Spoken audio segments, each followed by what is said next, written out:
Saludos oyentes de Es Radio, gracias por escucharnos en la tarde-noche de este jueves 28 de abril del año 22. Menudo día, ¿verdad?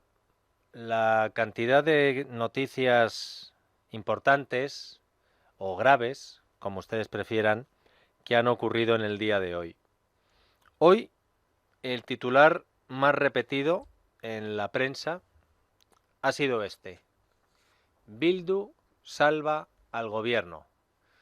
Pueden comprobarlo si quieren en Google metiendo Bildu salva y a partir de ahí algunos dicen Bildu salva gobierno, Bildu salva a Sánchez, Bildu salva al decreto de Sánchez, porque el partido heredero de Batasuna ha decidido in extremis, o por lo menos nos hemos enterado nosotros in extremis, a lo mejor esto venía pactado desde hace antes, votar a favor del decreto anticrisis del presidente Pedro Sánchez a cambio de que el PSOE haya colado por primera vez en la historia a Bildu en la Comisión de Secretos Oficiales, que controla, entre otras cosas, la información del CNI que llega al Parlamento. Y además de a Bildu, también ha colado a diputados de partidos independentistas catalanes como Esquerra, el partido de Puigdemont y hasta la CUP en representación del grupo mixto, porque no podía ir otro que la CUP. La encargada de hacer el anuncio que ha salvado nada menos que a Pedro Sánchez ha sido la portavoz de Bildu, Mercedes Aizpurúa. Y seguro que a estas alturas, ustedes, que son personas bien informadas, saben que a Mercedes Aizpurúa, la persona que ha anunciado la salvación del gobierno de España con su voto, la condenaron por enaltecimiento del terrorismo. Lo que quizá, ya no sé si saben porque es ir más al detalle, es lo que hizo concretamente la salvadora de Sánchez para ser condenada en 1984 por enaltecimiento del terrorismo. Pues se lo voy a contar por si no lo saben. Mercedes Aizpurúa, siendo la directora de una revista proetarra, publicó un editorial titulado Por los soldados vascos de ayer y de hoy, editorial en el que se elogiaba a los terroristas de la ETA y se defendía la lucha armada de la organización terrorista. Y cuando ellos dicen lucha armada, se refieren a los secuestros y los asesinatos y los atentados y los tiroteos y los coches bomba de la organización terrorista. Por elogiar a los terroristas y por elogiar los asesinatos, la hoy salvadora de Pedro Sánchez fue condenada a 1 año de cárcel. En este programa van a escuchar lo que ha dicho la oposición ante el nuevo episodio de este pacto entre el PSOE y Batasuna. También escucharán lo que ha dicho la izquierda y el separatismo. Y oirán lo satisfecho y triunfalista que se ha mostrado nuestro presidente después de los votos a favor de Bildu. Pero antes de todo eso, yo quiero que escuchen a otro Pedro. Es mucho menos conocido. Quizá algunos piensen que menos importante. De hecho, el Pedro al que quiero que escuchen en primer lugar es una persona anónima para la inmensa mayoría de los españoles. Se llama Pedro y se apellida Ruiz. Y en un día precisamente como hoy, 28 de abril, a mí me gustaría que al menos todos los oyentes de este programa conozcan su historia. Así que hemos hablado con Pedro. Y lo primero que le hemos pedido a Pedro es que nos contara algo de su padre, que por cierto, se llama Pedro Ruiz, como él. Mi padre dejó Jaén, donde trabajaba en el campo, era agricultor, y se fue en busca de una mejor vida al País Vasco, como tantos y tantos españoles por aquellas fechas. Mi padre quiso ser guardia civil. El problema que había antes es que como no tenía el servicio militar hecho, puesto que mi padre era huérfano de padre también, pues no pudo acceder al cuerpo. Entonces, bueno, pues para la policía municipal no pedían ese requisito y aprobó las oposiciones, digámoslo así. Primeramente estuvo de interino un tiempo y después ya juró el cargo de manera titular, digamos. Entonces por eso mi padre era policía municipal en vez de guardia civil, no pudo serlo por ese requisito. Pues una vez que conocemos ya la historia de el padre de Pedro, le hemos pedido que nos cuente algo de su madre y que nos explicara cómo conquistó su padre a su madre, porque teníamos entendido que fue algo curioso, casi como de película. Mi madre era zamorana y se marchó para allí a trabajar, igual que mi padre, y bueno, mi padre regulaba el tráfico allí, su trabajo principal era regular el tráfico allí en las calles de Durango, y bueno, cuando veía pasar a mi madre, pues oye, pues lo que ahora está tan mal de los ciertos piropos o tal, pues bueno, fue una manera así un poquito idílica de ganarse su confianza o tal, porque al principio siempre me decía mi madre, era una cosa curiosa, pues siempre me decía mi madre, a mí tu padre no me gustaba, pero bueno, tan pesado se puso el hombre que al final me acabó gustando, me cayó simpático porque con esa gracia que tienen los andaluces me llegó a enamorar y por eso se conocieron. Fue una cosa casual porque cada uno procedía de geografía diferente, uno era del sur, la otra era de Zamora y bueno, y así se conocieron. Así que un agricultor huérfano de la provincia de Jaén se marcha al norte, a Durango, se hace policía municipal y mientras regula el tráfico, echa el ojo a una zamorana y dice, esta tiene que ser para mí. Y con el gracejo andaluz consigue conquistar a su futura mujer, porque el noviazgo entre los dos veinteañeros cuajó y decidieron casarse. Mis padres se casan, sí, en el pueblo de mi madre, se casan en diciembre, creo recordar que era el día 9 de diciembre del 78 y llevaban una relación de unos 2 años más o menos de novios y más el matrimonio. Y bueno, felices, bueno, pues eran 2 chavales, o sea, al final mi padre fallece con 30 años, mi madre tenía 26, creo que todavía tenía 26 años. Felices, bueno, pues era una situación diferente quizás a la que vivimos políticamente ahora, puesto que eran los años de la transición de la democracia, pues la democracia era muy nueva, pues llevaban pues meses desde que se instauró la Constitución y bueno, siempre con mucho sigilo, era pues lo de siempre, ser miembro de la fuerza de cuerpo de seguridad en el País Vasco en aquella época pues era complicado. Pues como han escuchado, el joven matrimonio era feliz, pero en público su comportamiento tenía que ser casi furtivo por las circunstancias en las que vivían en el País Vasco. Así que, como tenían lo más importante, que era que ellos dos se querían, decidieron que a lo mejor podían ser todavía más felices en otro sitio y decidieron marcharse. Pues era difícil. Entonces, bueno, ellos se querían marchar de allí. Realmente mi tío lo destinaron días antes o meses antes a la provincia de Albacete, entonces allí, pues, como se suele decir vulgarmente, no se les había perdido nada, ¿no? Porque, como digo, pues eran épocas difíciles y mi padre sí que quería, pues, de alguna manera no hacer una permuta porque, bueno, al ser policía local pertenecía al ayuntamiento, pero sí intentar trasladarse a Zamora a vivir.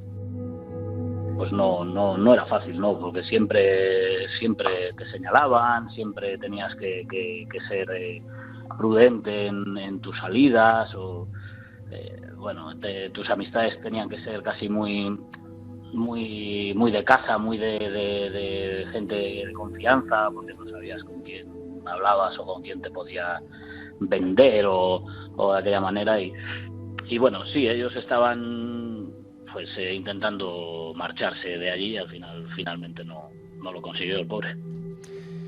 Y el pobre no lo consiguió porque el padre de Pedro murió un día como hoy, un 28 de abril de hace 43 años, motivo por el que este 28 de abril de 2022 les estoy contando esta historia. Si quieren saber cómo murió el padre de Pedro, por favor sigan escuchando. Fue asesinado el 28 de abril de 1979 en un cruce mientras se regulaba la circulación. Ella siempre me ha sido clara en todo. Me contó que creo que habían sido unos compañeros de allí de la policía municipal que fueron a su casa allí a decírselo, y tenían, creo recordar que me ha contado, un evento por la tarde, no sé si era una boda o algo así, y nada, fueron a decirse lo que había fallecido, que lo habían asesinado en el cruce de la Magdalena, me parece que se llamaba, a manos de pistoleros de la banda ETA. Fue poca gente a su auxilio, digamos, pues sí, era como, infelizmente antes cuando pasaba algo de esto era como, bueno, lo han matado, pues algo haría, ¿no? Pues la policía, pues algo haría. Era triste, pero era así. Mi padre no murió en el acto, estaba en un cruce y corrió a las puertas de una iglesia, curiosamente, en su ansia de vivir, y cayó muerto a los pocos minutos allí en la puerta de esa iglesia. Y bueno, pues sí, era como bueno, como el algo habrá hecho de siempre, ¿no? Como la policía, fue así. Pedro Ruiz Rodríguez, policía andaluz de Durango, ametrallado y herido de muerte, solo pudo acercarse a morir a las puertas de una iglesia por sus ansias de vivir. No se le salvó la vida. En este caso no hubo milagro, pero algo de Pedro sí que estaba ya vivo, porque esta dramática historia de muerte le faltaba un giro milagroso para que la vida también reclamara su pequeña cuota de protagonismo. Mi madre empezó a encontrarse mal y ella pensaba que era producto de la ansiedad o del estrés que le había supuesto el fallecimiento de mi padre, y después comprobó que no, que estaba embarazada. Mi padre falleció sin saber nada. No lo pude conocer porque falleció tal día como hoy hace 43 años y yo nací el 13 de enero, o sea que faltaban 9 meses prácticamente para mi nacimiento. La madre de Pedro, embarazada y con 26 años, finalmente sí abandonó el País Vasco y regresó a su pueblo. Mi madre se marchó de allí, de Durango, y se estableció primero en su pueblo con sus padres, que es un pueblo de Zamora que se llama Riva del Lago. Y bueno, yo nací ya en la capital, me apadrinó la Policía Municipal de Zamora, jefe de la Policía Municipal, que todavía hoy vive, es mi padrino, aunque me hizo extenso a todo el cuerpo de la Policía Municipal del Ayuntamiento de Zamora. Y bueno, le ayudó mucho el gobernador civil de aquel entonces. Yo nací el 13, me bautizaron a los pocos días, me apadrinaron, arreglaron todos los papeles de mi madre para que mi madre tuviera una pensión digna, que por aquel entonces no querían reconocer ciertas cosas.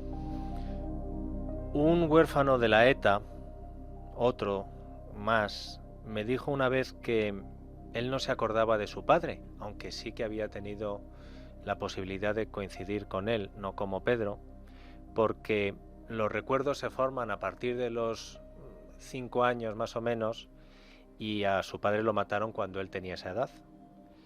Me dijo, no me dejaron ni siquiera que tuviera algo en mi memoria de él.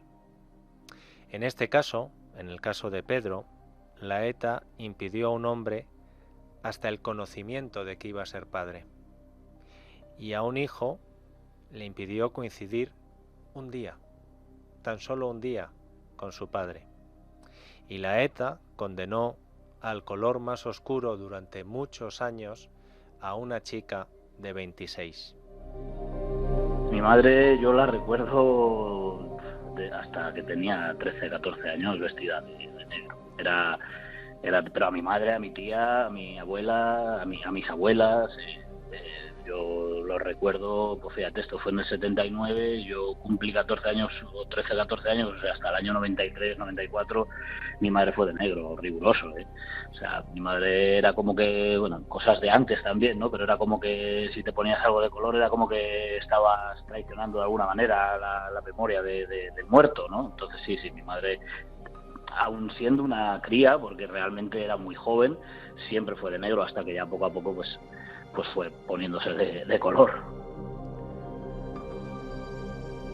Y después de haber escuchado el relato que ha hecho para nuestro programa Pedro, el hijo del policía asesinado en Durango, un día como hoy, entiendo que las palabras de otro Pedro les suenen ahora más amargas cuando ha salido sonriente a festejar que los herederos de Batasuna le han salvado su pellejo político.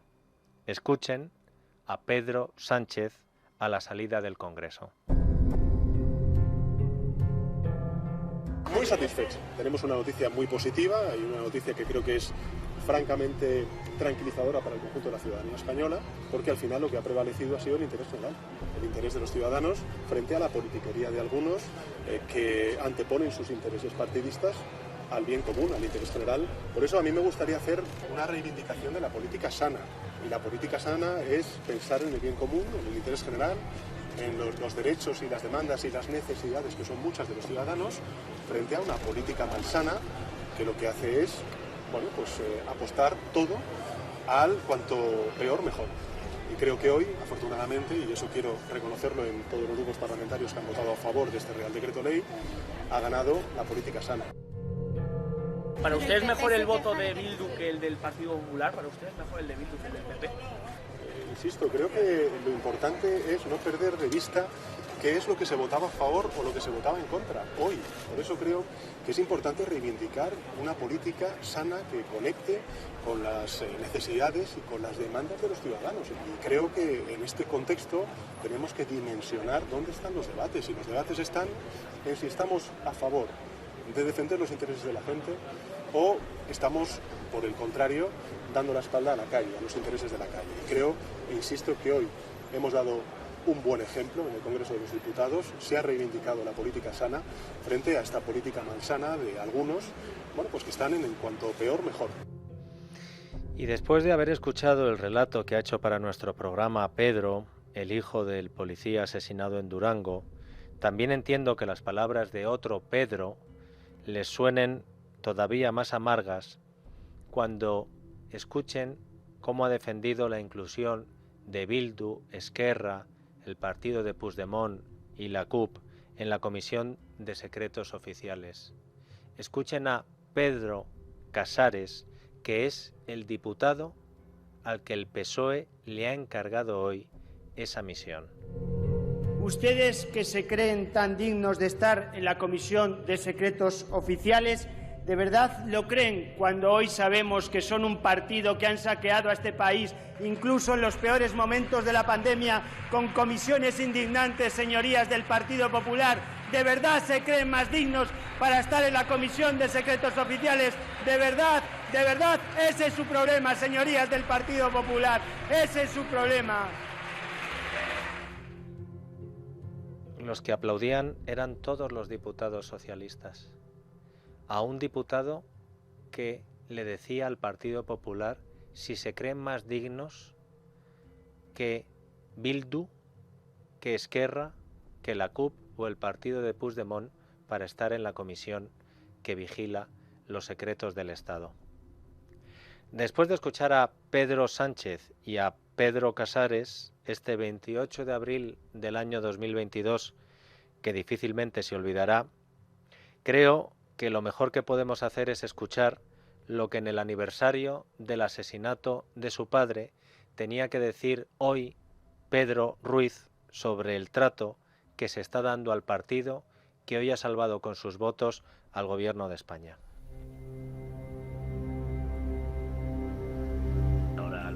a blanquear a ciertos partidos políticos, que a mí no se me caen, como decimos en España, no se me cae el palo del sombrajo por decir que hay ciertos partidos políticos que ahora son blanqueados y que ahora están muy de moda decir que son demócratas, cuando es un poco surrealista decir que un partido es demócrata cuando dentro de su ejecutiva hay un ex jefe de ETA, como es Bildu. O sea que al final, pues bueno, eso, a mí nadie de ese entorno me ha llegado a pedir perdón por no conocer a mi padre. Es triste no conocer a un padre y decir que te han matado a un padre cuando ni tan siquiera has nacido, ¿no?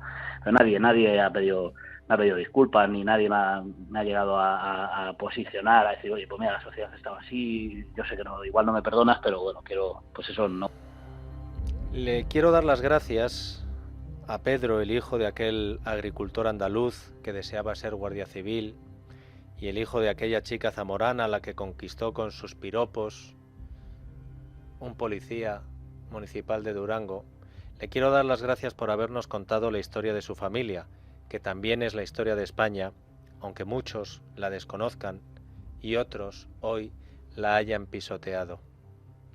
La diputada de Bildu, que escribió por los soldados vascos de ayer y de hoy para elogiar a los que habían, entre otros, asesinado al policía de Durango, debía ser la protagonista informativa de este día.